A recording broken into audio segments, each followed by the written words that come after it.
اعوذ باللہ من الشیطان اللعین الرجیم بسم اللہ الرحمن الرحیم وبہ نستعین وصلی اللہ علی محمد وآل بیتہ الطاہرین اللہم صلی علی محمد وآل محمد وعجل فرجہم۔ ناظرین محترم، السلام علیکم ورحمۃ اللہ تعالی وبرکاتہ۔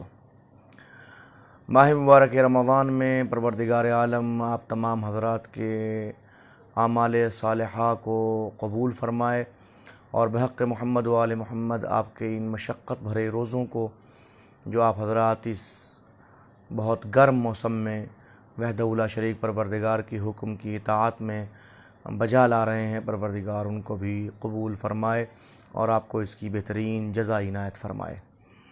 دعا کیوں، کب اور کیسے کے عنوان پر مسلسل گفتگو آپ حضرات کی خدمت اقدس میں جاری و ساری ہے، اور گفتگو یہاں تک پہنچی ہے کہ برکات دعا کیا ہیں، فوائد دعا کیا ہیں، فیوز دعا کیا ہیں، دعا کے کتنے فیض ہیں، دعا کی کتنی اس منزل کے اوپر فائدے ہیں، ان کو ہم خدمت میں عرض کریں۔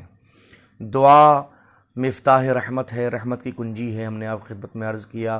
اس کے علاوہ دعا کے نتیجے کے اندر جو چیزیں اور جو فیوز انسان کو میسر ہوتے ہیں، اس کے اندر ایک منزل خدمت اقدس میں کل اہم عرض کی تھی، وہ ہے سلامت شیطان، یعنی انسان شیطان ملعون کے شر سے محفوظ رہتا ہے اگر دعا سے تمسک اختیار کرتا ہے۔ آج اس سے آگے بڑھتے ہوئے دعا کے چند اور فیوز اور برکات کو آپ کی خدمت اقدس میں عرض کرنا ہے اور دعا کے فائدے خدمت میں عرض کرنا ہے، تاکہ ان فائدوں کے نتیجے میں دعا کیوں کرنا چاہیے یہ سمجھ میں آ جائے۔ ظاہر ہے کہ یہ اگر سمجھ میں آ گیا تو دعا سے تمسک آسان ہو جائے گا اور دعا کرنا خود بخود ہمارے لیے بہت سہل ہو جائے گا۔ آئیے اس منزل کے اوپر میں گفتگو کا آغاز کروں۔ دعا دل کے لیے حیات کی مانند ہے، یعنی ایک انسان اگر دعا کرتا ہے تو اس کا دل زندہ رہتا ہے۔ دل کی زندگی اگر چاہتے ہیں تو اس کے لیے ضروری ہے کہ ہم بارگاہ خداوندی میں اپنے ہاتھوں کو بلند رکھیں۔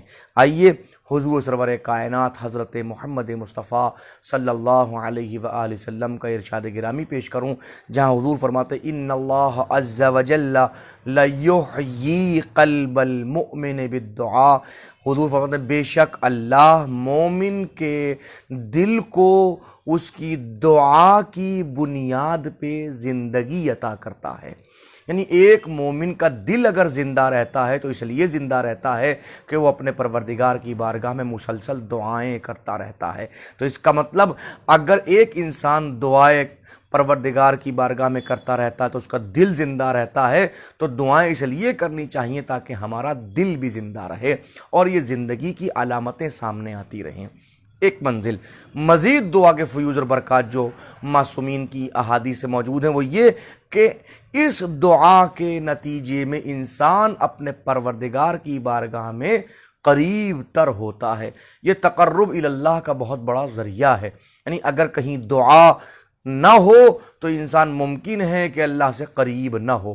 قریب ہونے کا سب سے آسان ذریعہ یہ ہے کہ اللہ کی بارگاہ میں طلب کیا جائے، اللہ کی بارگاہ سے مانگا جائے۔ تقرب الی اللہ کا ذریعہ ظاہر ہے کہ ہماری نمازیں کیوں ہوتی ہیں؟ قربتاً الی اللہ۔ وضو کیوں؟ قربتاً الی اللہ۔ روزہ کیوں؟ قربتاً الی اللہ۔ حج کیوں؟ قربتاً الی اللہ۔ تلاوت کیوں؟ قربتاً الی اللہ۔ ہر مرحلے میں قربتاً الی اللہ۔ ہماری پوری زندگی عبادتوں کے درمیان جو گزرتی ہے تو اس عبادت کا فلسفہ قربتاً الی اللہ ہوتا ہے کہ ہم اللہ کی قربت چاہتے ہیں، اور یہ قربت میسر ہوتی ہے دعا کے نتیجے میں۔ یہی وجہ ہے کہ مولائے متقیان حضرت علی بن ابی طالب علیہ السلام کا ارشاد گرامی ہے، فرماتے التقرب الی اللہ تعالی بمسألتہ، یعنی اگر تم اللہ سے قربت چاہتے ہو تو ہمیشہ اس کی قربت اس کی بارگاہ میں دست سوال پھیلانے سے میسر ہوتی ہے۔ یعنی تم اگر قربت خدا کے طلبگار ہو تو اللہ کی بارگاہ میں دست دعا بلند کرو، جتنی دعائیں کرو گے اتنا تم اللہ کی بارگاہ میں قریب ہو جاؤ گے۔ اور پھر دوسرا جملہ مولائے متقیان نے اس منزل کے اوپر بہت ذہن انسانی سے قریب ہو کے کہا ہے، فرماتے ہیں وَإِلَى النَّاسِ بِتَرْكِهَا، اور اگر آپ لوگوں سے قریب ہونا چاہتے ہیں تو یاد رکھو کبھی لوگوں کے سامنے ہاتھ نہ پھیلانا۔ جس نے بھی ہاتھ پھیلایا لوگوں کے سامنے وہ دور ہو گیا۔ قربت کا مزاج سمجھ میں آیا؟ یعنی اگر آپ اللہ سے قریب ہونا چاہتے ہیں تو سوال کیجئے، ہاتھ پھیلائیے. لوگوں سے قریب ہونا چاہیے تو سوال کرنے سے باز آ جائیے. مزاج دیکھیے آپ. اللہ سے قربت در حقیقت اس لیے ہے کہ ایک انسان اس منزل کے اوپر جتنا دعا کرے گا اتنا اللہ سے قریب ہوگا. مزاج الہی دیکھیے آپ. سوال کرنے سے وہ قریب ہوتا ہے، بندے دور ہوتے ہیں. مولا متقیہ نے کتنا بہترین جملہ ہمیں اس منزل کے اوپر ارشاد فرمایا ہے، اور یہی وجہ بھی ہے کہ جو انسان جتنا زیادہ دعا کرتا ہے وہ اپنے پروردگار سے اتنا ہی قریب نظر آتا ہے. مزید دعا کے فیوز میں کیا ہے؟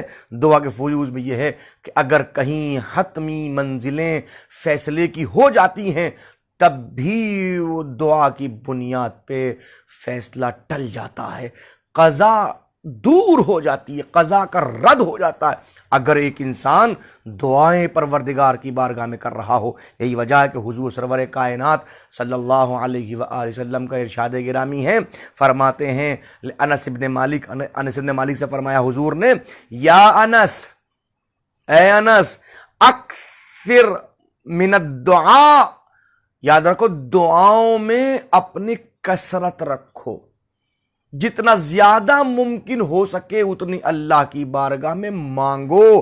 فَإِنَّ الدُّعَاءَ يَرُدُّ الْقَضَاءَ الْمُبْرَمَ، یاد رکھو دعا اس قضا کو بھی رد کر دیتی ہے جو حتمی ہوتی ہے. اللہ اکبر. یعنی اگر اللہ سبحانہ تبارک و تعالی نے کوئی فیصلہ کر بھی لیا ہے تو اس منزل کے اوپر بھی وہ حتمی فیصلہ بھی ختم ہو جایا کرتا ہے. یہی اس کی اور مزید وضاحت کے لیے خدمت میں عرض کروں، حضور سرور کائنات صلی اللہ علیہ وسلم کا ارشاد گرامی، دوسرا ارشاد گرامی، بہت توجہ کیجئے گا. فرماتے ان البلاء یتعلق بین السماء والارض مثل القنادیل، یاد رکھو جب اللہ کی طرف سے کوئی بلا آتی ہے، کوئی امتحانی کیفیت طاری ہوتی ہے تو وہ بلا زمین و آسمان کے درمیان معلق ہو جاتی ہے، درمیان میں ٹھہر جاتی ہے. کیسے ٹھہرتی ہے؟ کمثل القنادیل، کہ جس طرح قندیل ٹھہرائی جاتی ہے، قندیل لٹکائی دی جاتی ہیں، جس طرح قندیل چراغ لٹکائے جاتے ہیں. اب ظاہر ہے کہ آج بلب کا زمانہ، LED کا زمانہ ہے، آج ہمیں ان تمام چیزوں کا پتہ نہیں ہے. ذرا بزرگوں سے دریافت کیجئے، اپنے بچپنوں کو یاد کیجئے، کم سے کم 50 سال کی عمر کے ہوں وہ اپنے بچپن کو یاد کریں کہ اگر گاؤں کے اندر رہتے تھے یا شہروں میں رہتے تھے تو کس طریقے سے وہ روشنی کے لیے قندیل کا اہتمام کیا کرتے تھے، اور کس طرح قندیل لٹکائی جایا کرتی تھی روشنی کے لیے.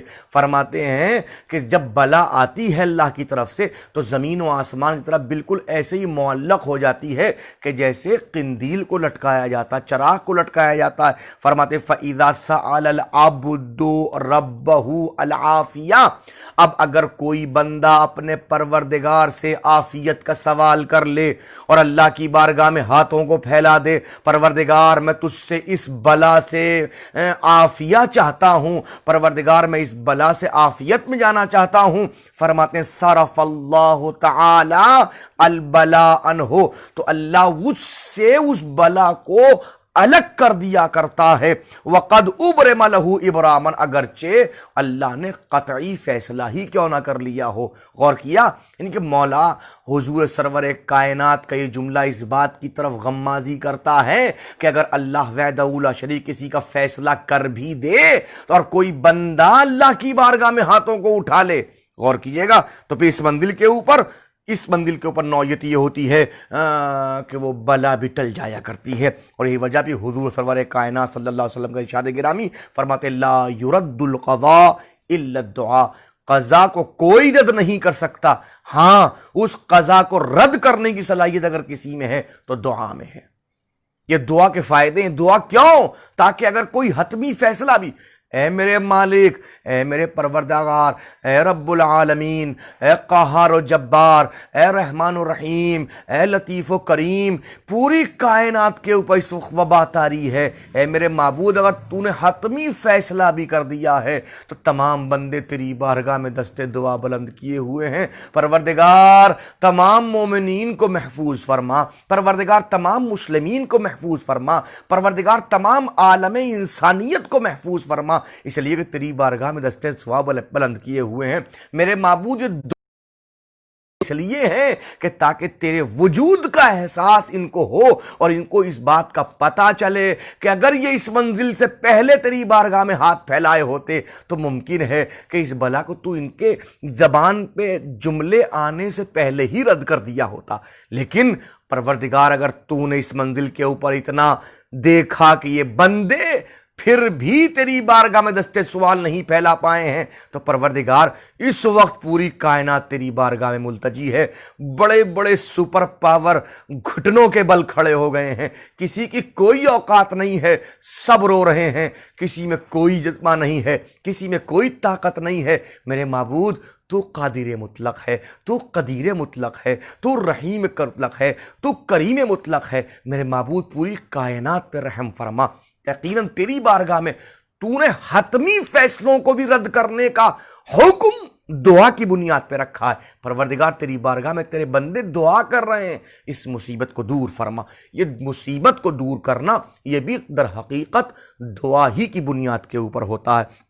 آئیے اس منزل کے اوپر پھر میں آپ کی خدمت اقدس کے اندر امام زین العابدین علیہ السلام کا ارشاد گرامی پیش کروں، جہاں فرماتے ہیں الدعاء یدفع البلاء، دعا بلاؤں کو دفع کر دیا کرتی ہے۔ کون سی بلا؟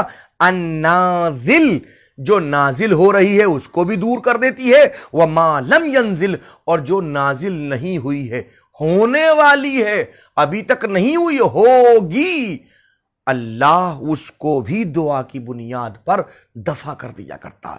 تو اس وقت جو بلائیں نازل ہو رہی ہیں اس کو بھی دور کرنے کے لیے دعاؤں کا مسئلہ ہے، اور ممکن ہے اس کے بعد کچھ اور بڑی سخت بلائیں ہوں، پروردگار اس کو بھی دور کرنے کے تیری بارگاہ میں تیرے بندے دست سوال پھیلائے ہوئے ہیں۔ لہٰذا دعا کے فیوز و برکات میں یہ ہے کہ دعا کے نتیجے میں قضا بھی دفع ہو جایا کرتی ہے اور بلا بھی دور ہو جایا کرتی ہے۔ اور میں آخر میں اس منزل کے اوپر مولا امام محمد باقر علیہ السلام کا جملہ پیش کر کے آپ سے اجازت لوں۔ فرماتے ہیں قال لی، راوی کہتا ہے کہ مجھ سے امام محمد باقر علیہ السلام نے ارشاد فرمایا الا ادلک علی شیء لم یستثن فیہ رسول اللہ، فرماتے کیا میں تمہیں ایسی چیز کی طرف متوجہ کروں، تمہاری رہبری کروں کہ جس سے اللہ نے رسول جیسے کو بھی مستثنیٰ نہیں کیا، رسول اللہ کو بھی مستثنیٰ نہیں کیا؟ کوئی ایسی چیز کہ جس کے رسول اللہ جیسے فرد بھی محتاج رہے؟ میں جملوں کو سمجھانے کے لیے اس لفظ کا استعمال کر رہا ہوں بڑی معذرت کے ساتھ، ظاہر ہے کہ تاکہ وضاحت ہو جائے۔ الا ادلکم علی شیء لم یستثن فیہ رسول اللہ، کیا میں تمہیں رہبری کروں ایک ایسی چیز کی طرف کہ جس کے لیے رسول اللہ کو بھی مستثنیٰ نہیں کیا گیا ہے، رسول کو بھی الگ نہیں رکھا گیا ہے، اس کو شامل کیا گیا؟ قلت بلا، زرارہ کہتے ہیں میں نے کہا ہاں ہاں مولا بتائیے وہ کون سی چیز ہے جس کے لیے رسول اللہ کو بھی مستثنیٰ نہیں کیا گیا ہے؟ قال الدعاء، کہا وہ دعا ہے، وہ دعا ہے، وہ دعا ہے جس سے رسول اللہ کو مستثنیٰ نہیں کیا گیا۔ یرد القضاء وقد ابرم ابراما، یاد رکھو وہ دعا وہ ہے جو قضا کو بھی رد کر دیا کرتی ہے، اگرچہ اللہ وحدہ لا شریک کا حتمی فیصلہ ہی کیوں نہ ہو چکا ہو، اس کے باوجود بھی وہ حتمی فیصلے کو الگ کر دیا کرتی ہے اور تمہارے اوپر سے بلاؤں کو دور کر دیا کرتی ہے۔